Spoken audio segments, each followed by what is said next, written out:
Chair recognizes Ms. Stansbury from New Mexico. Thank you, Mr. Chairman, and thank you to our witnesses for being here today. This topic is of particular interest, I think, not only to myself, but millions of Americans, not just because the company in question here actually owns the genetic data of millions and millions of Americans, but because of what's happening right now with DOGE, with the Trump administration, with private contractors getting multi-million-dollar contracts to integrate Americans' personal data, with the court cases that are in front of the Supreme Court and the district courts, and this proposal that came through this House just 2 weeks ago in the dead of night that basically would preempt state and local laws from regulating our private data through AI systems.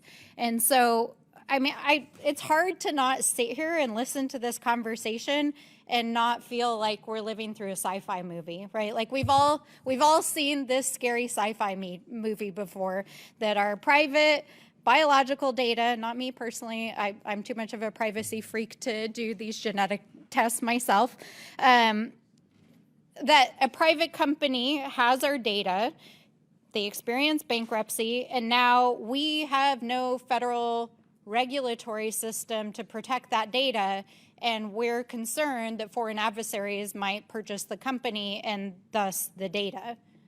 I mean, this is insane. Like, this is crazy. And meanwhile, I completely agree. This is bipartisan in this hearing, but our colleagues across the aisle are trying to pass legislation that would deregulate and preempt data privacy and AI laws across the United States in every single state and locality for the next 10 years. That's bonkers. Like, you can't have it both ways. You can't haul a private company in before Congress to talk about their bankruptcy and the fact that they have 15 million Americans' private biological data, and you want to protect it, and then you're trying to use Congress to preempt state and local law so that we can't protect private data. Like, that is completely intellectually incongruent and dangerous for Americans. Professor Hu, I was really interested in your background because you've worked both on the DOJ side as well as on the academic side. And, you know, you've outlined some of this in your testimony, but I'm particularly interested in your background in national security and prosecuting national security cases. And if you could talk a bit more about this, like, political intersection we're seeing right now in this moment and what threats that poses for not just national security with foreign adversaries, but the potential that Americans' data could be misused by private companies here in the United States. Thank you so much, Congresswoman. I think because of the bipartisan nature of this topic, it is so critical to come together and try to advocate for the types of legal framework that we need in order to address these national security threats appropriately.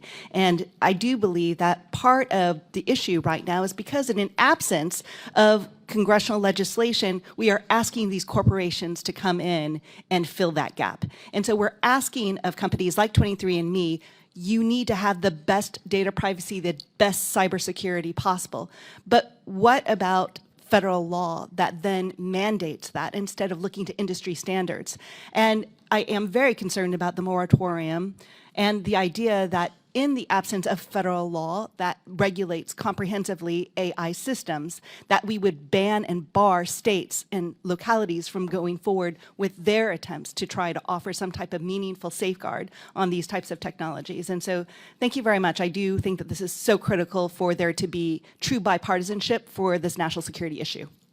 Thank you. And, you know, one of the things I really want to emphasize, for folks who are out there watching this and concerned about data privacy, which I believe is everybody, you know, I watch my share of both liberal and conservative news, and I mean, everybody from Theo Vaughn to our colleague Marjorie Taylor Greene to myself to this side of the aisle are raising the alarm on this provision because of the significance that it has for the safety of Americans. And so I think it's really, really important that we elevate this conversation right now and understand what they're proposing in this bill, because when you read that bill, it literally not only says we would preempt state and local laws, it basically says any company even that wants to use an AI system in a locality could not be barred from accessing your data, which means that presumably a private company that does not have privacy and secured data systems could then be compelled under this preemption law to give away your data. I mean, that's dangerous. That is dangerous. So I really appreciate you all being here today, and we're going to continue to work on this issue. Thank you, Mr. Chairman.